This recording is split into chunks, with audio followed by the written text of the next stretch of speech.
The gospel reading for today is the story of the call of the 12 apostles. It is the story of the election of the 12. You did not choose me, I chose you to bear fruit, and that your fruit shall endure. By their fruit, people will know that you are my disciples. My dear brothers and sisters, it is interesting to observe, it is salutary to observe why Jesus chose the 12 and how He chose the 12. Jesus chose them that they might be with Him. The apostles were to be the special friends of Jesus. They are the companions of Jesus. They are the closest friends, the associates, the assistants, the helpers of Jesus. These men were chosen from among a group of disciples. The word disciple means learner. These men were to be those who were always learning more and more from the Master. Our Lord Jesus also said, "You are all learners, you have only one teacher." These men were also chosen to be His apostles.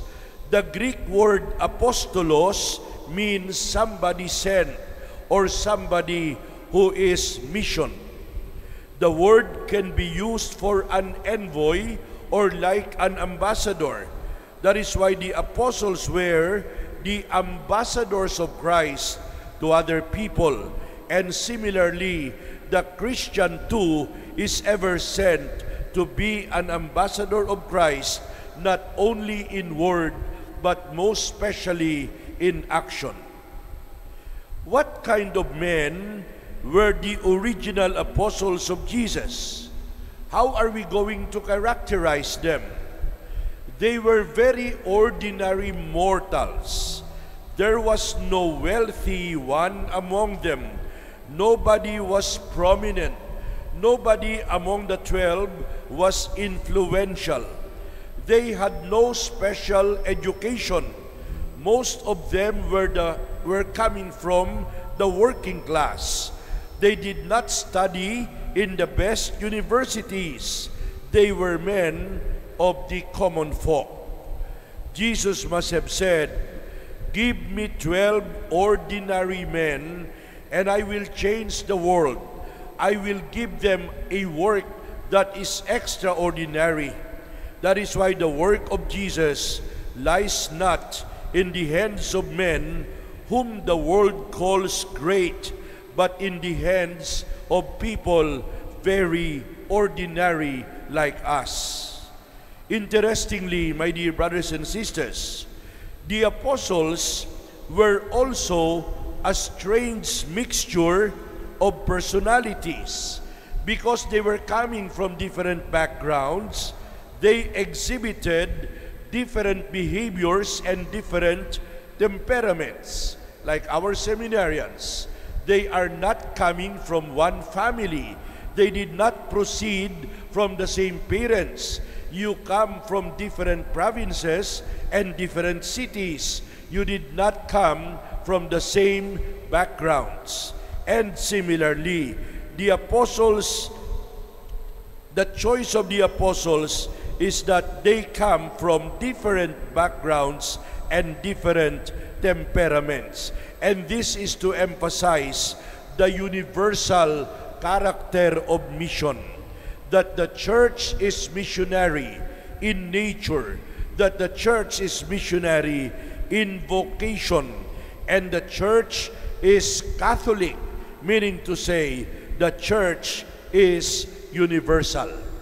That is why, if you will just mention two of them, for example, Matthew was a tax collector and therefore a zealot, a traitor, and a renegade. And Peter was a zealot, and zealots were fanatical nationalists who were sworn to assassinate every traitor and every Roman citizen in sight.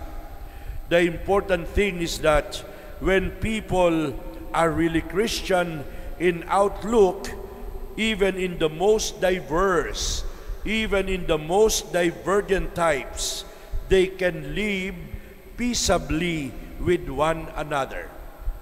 Until recently, for example, the SVD in its different communities, in big universities and communities, they had members coming from different nationalities and different backgrounds.